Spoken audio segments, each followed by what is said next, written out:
ఉన్న బంగారాన్ని విడిపించి ఆ రోజు ఆన్లైన్ రేటుకే మేము కొంటాం. Sharma gold company. నమస్కారం, సుమన్ టీవీ ప్రేక్షకులకు స్వాగతం. ప్రస్తుతం మనతో పాటు ఉన్నారు శ్రీచక్రపీఠ వ్యవస్థాపకులు, అలాగే ప్రముఖ జ్యోతిష్య పండితులు, మనందరికీ సుపరిచితులైనటువంటి డాక్టర్ ప్రదీప్ జోషి గారు మనతో పాటు ఉన్నారు. ఈ క్రోధినామ సంవత్సరం 27 నక్షత్రాల వారికి ఏ రకంగా ఉండబోతుంది ఏంటనే విషయాన్ని తెలియజేసేందుకు గురుగారు నమస్కారం. శ్రీమాత్రే నమః. మీ జన్మ నక్షత్రం ఇంపార్టెంట్. ఇప్పుడు నేను చెప్పేది ఏది, జన్మ నక్షత్రం, నామ నక్షత్రము కాదు. నామ నక్షత్రం వేరు, జన్మ నక్షత్రం వేరు. నామ నక్షత్రానికి ఏ రాశి ఫలాలు గాని, ఏ గోచార ఫలితాలు గాని వర్తించవు. పేరు పేరే, పేరులో కొంచెం బలం ఉండాలి, అంతకుమించి ఏం లేదు. అది న్యూమరాలజీ అనుకోండి. మిగతాదంతా కూడా ఇప్పుడు నేను చెప్పేటువంటి నక్షత్ర ఫలితాలు ఏవవుతున్నాయి నామ నక్షత్రాన్ని బట్టి, నేను చెప్పేటువంటి పరీక్ష ఏవైతే నక్షత్ర ఫలితాలు ఏవైతున్నాయో ఇవి జన్మ నక్షత్రం అయితే తెలుసుకోవాలి. మీ జన్మ నక్షత్రం మీకు తెలియదంటే నా వెబ్సైట్కి విజిట్ అవ్వండి. అక్కడ మీ date of birth, time, place అన్ని కూడా ఎంటర్ చేయండి. మీకు మీ యొక్క జాతకం మీకు ఈమెయిల్లో PDF రూపంలో వస్తుంది. ఇది 500 పేజీలకు పైగా వస్తుంది. డే టు డే రిపోర్ట్ తో సహా వస్తుంది. అంటే ఈ రోజు ఏం జరగబోతుంది, రేపు ఏం జరగబోతుంది అనేది సూచన ప్రాయంగా డే టు డే రిపోర్ట్ తో సహా వస్తుంది.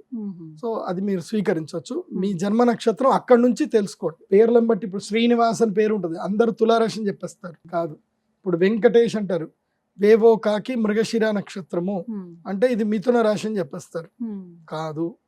సో ఇలా పేరును బట్టి మీరు రాశులు చెప్పుకోకండి, నక్షత్రాలు చెప్పుకోకండి, దాని ఫలితాలు ఉండవు.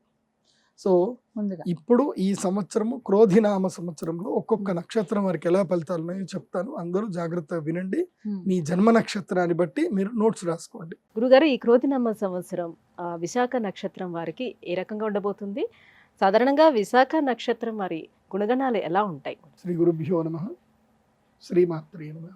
విశాఖ, దీన్నే వైశాఖి అని కూడా అంటారు. విశాఖ నక్షత్ర జాతకులకు ఉన్న ప్రధాన లక్షణం ఏంటంటే మేకపోతు గాంభీర్యం లక్షణం. యాక్చువల్లీ సింహం గర్జిస్తుంది, మేక ఏం చేస్తుంది అంటే పోయి గుద్దుతుంది, ఏ దొరికితే దాన్ని గుద్దుతుంది అన్నమాట. ఈ విశాఖ నక్షత్రం వాళ్ళకి ఏంటంటే వీళ్ళు అద్భుతమైన లక్షణాలు ఉంటాయి, జ్ఞానం సంపాదిస్తారు, అన్నీ చేస్తారు, కానీ ఏది కూడా పూర్తి చేయరు. వీళ్ళు అన్ని సగానికే చేస్తారు. ఒకటి నేర్చుకుంటా అనుకుంటారు, వెళతారు, దీంట్లో నేను ఎక్స్పర్ట్ అనుకుంటారు, నేర్చుకుంటారు, అందరికీ చెప్పేస్తారు. ఇంకా నేను పలానా పోతున్నా, పలానా పని చేస్తున్నాను, వీళ్ళు ఏది చేస్తున్నా అందరికీ గప్ గప్ గప్ అని మొత్తం చెప్తారు. ఒక కొన్ని రోజుల తర్వాత దాన్ని అక్కడనే ఆపేసి మళ్ళీ ఎవరైనా అడిగితే కనుక ఈ ద్వారా అయిపోయింది, అలా అయిపోయింది, ఇదా అయిపోయింది అని అంటారు. ఏది పని పూర్తి చేయరు. ఎందుకోసమంటే వీళ్ళు ఆరంభ శూరులు మాత్రమే. ఇది విశాఖ నక్షత్రం వాళ్ళు ఆరంభ శూరులు, అంత్య నిష్ఠూరులు. అంత్యంగా అందరితోటి నిష్ఠూరం అనిపించుకుంటారు. ఈ లక్షణాన్ని వదలాలి అని అంటే వదలలేరు, వీళ్ళ జీవితమే అది. ఇప్పుడు ఉదాహరణకి విశాఖ నక్షత్ర దగ్గరికి ఎలా ఉంటుంది అని ఒక ఎగ్జాంపుల్ చెప్తాను. ఇప్పుడు ఎక్కడికో మీరు వెళతారు, ఏదో టూర్కో ఎక్కడికో వెళతారు, అక్కడ ఒక వ్యక్తులు ఎవరో పరిచయం అయ్యారు. వీళ్ళు ఏం చేస్తారు అంటే, వాళ్ళు పేదవాళ్ళు, నేను మా ఊరు వెళ్ళగానే నీకు ఇది పంపిస్తాను, అది చేస్తాను, ఇది చేస్తాను, మీరు రండి మా ఇంటికి, ఎప్పుడు వచ్చినా మీకు అన్ని మేము చేసి పెడతాం, ఇవన్నీ మాటిస్తారు.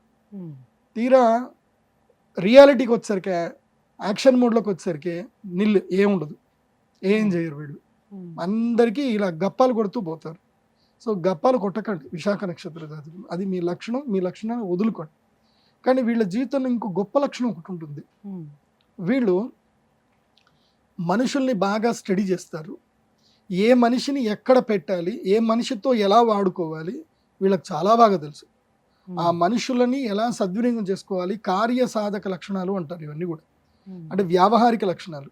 కాబట్టి విశాఖ నక్షత్రం వారికి ఈ సంవత్సరం కలిసి వచ్చేది ఏంటంటే మీడియేషన్. మీడియేషన్ ఏంటంటే రియల్ ఎస్టేట్లో మీడియేషన్ చేయడం. ఇద్దరు కొట్లాడుకుంటారు, ఏది 2 కోతులు కొట్లాడుకుంటే మధ్యలో పిల్లి వచ్చేసి అన్ని లాక్కొని పోయినట్టు, అది 2 పిల్లులు కొట్లాడుకుంటే మధ్యలో కోతి వచ్చి తక్కడ పెట్టి అది పెట్టి ఇది పెట్టి ఆఖరికి వాళ్ళకి 10% బ్రెడ్ ఇచ్చి 80% ఇది లాగేసుకుంటుంది అనమాట. సో విశాఖ నక్షత్రం వారికి ఈ సంవత్సరము భూమి వ్యాపారాలు, అదేవిధంగా వ్యవహారాల మధ్యన చక్కదిద్దడాలు, జడ్జిమెంట్ ఇవ్వడాలు, తర్వాత స్టేట్మెంట్లు ఇవ్వడాలు, ఇవన్నీ మీకు బాగా కలిసి వస్తాయి. ఇవన్నీ ఇది మీ రెగ్యులర్గా చేసే పని అనుకోండి. ఎందుకోసం అంటే మనుషుల్ని బాగా స్టడీ చేస్తారు వీళ్ళు. మనుషుల్ని బాగా ఏమార్చేస్తారు.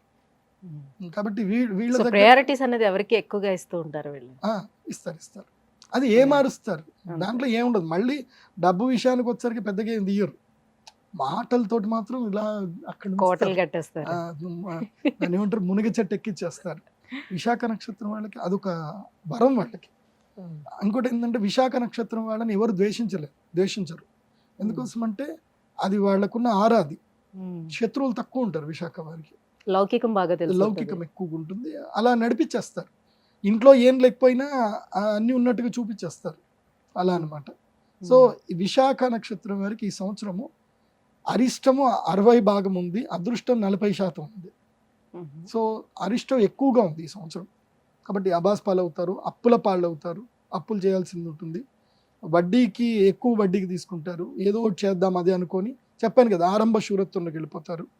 నేను చెప్పేది ఏంటంటే విశాఖ నక్షత్రులకి మీరు ఏ పని చేస్తున్నా ఎవరికి చెప్పకండి.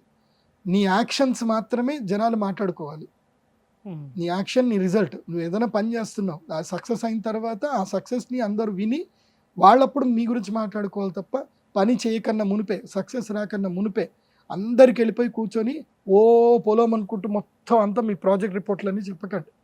ఇలా చెప్పి మీరు పోగొట్టుకుంటారు కూడా. ఆ ప్రాజెక్ట్ ఎవడో కాపీ చేసుకుంటాడు, మొత్తం ఇది చేసుకుంటాడు. నాకు ఈ సినిమా ఇండస్ట్రీలోనే మంచి స్టోరీ రైటర్ నా క్లయింట్ ఉన్నాడు. ఆయన ఇదే నక్షత్రం. ఆయన ఎవరు ఫోన్ చేసినా, ఎవరు ఏది మాట్లాడినా వాళ్ళతో మాట్లాడుతూ ఇంకా చెప్పేస్తాడు, స్టోరీలన్నీ చెప్పేస్తాడు. వీళ్ళందరూ స్టోరీలన్నీ వింటారు, విని వాళ్ళు రాసుకొని వెళ్ళి అక్కడ ఏది ఫిలిం ఛాంబర్లో వెళ్ళి రిజిస్టర్ చేసుకుని సినిమాలు తీస్తారు. అట్లా ఆయన మంచి మంచి సినిమాలు, ఒక 30 సినిమాలు ఆయన కోల్పోయాడు. అన్ని మళ్ళీ ఆల్మోస్ట్ అవే ఫ్రీక్వెంట్ స్టోరీస్ ఉంటాయి అనమాట. ఇప్పుడు పాపం ఆయనకి సినిమాలు లేవు, ఇప్పుడైనా ఖాళీగా కూర్చున్నాడు ఆయన. ఎందుకోసం అంటే ఆయన ఐడియాలజీ అంతా కొట్టేశారు అందరు కూడా. ఏ మనిషికైనా ఒక ఐడియాలజీ ఉంటుంది. ఆ ఐడియాలజీ మనం ఎప్పుడు కూడా ఎవరికి షేర్ చేయకూడదు. వీళ్ళకి నోట్లో నూల గింజ కూడా ఆగదు, షేర్ చేసేస్తారు, చెప్పేస్తారు, మొత్తం పోతుంది. కాబట్టి విశాఖ నక్షత్రం వారు ఈ సంవత్సరం మీరు చేయాల్సింది ఏంటంటే పళనికి వెళ్ళండి.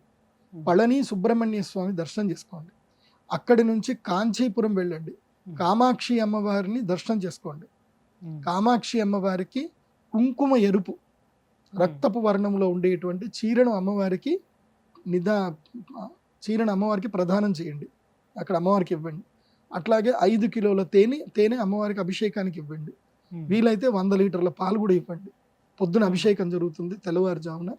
సో అది కూడా మీ జన్మ నక్షత్రంలో చేస్తూ మీకు అదృష్టం. కామాక్షి అమ్మవారిని జన్మ నక్షత్రంలో చేయండి. చేసి అక్కడి నుంచి అరుణాచలం వెళ్ళండి. అరుణాచలంలో పౌర్ణమి రోజున రాత్రి పూట గిరి ప్రదక్షిణ చేయండి. అంతా మీకు మేలు జరుగుతుంది, బాగుంటుంది.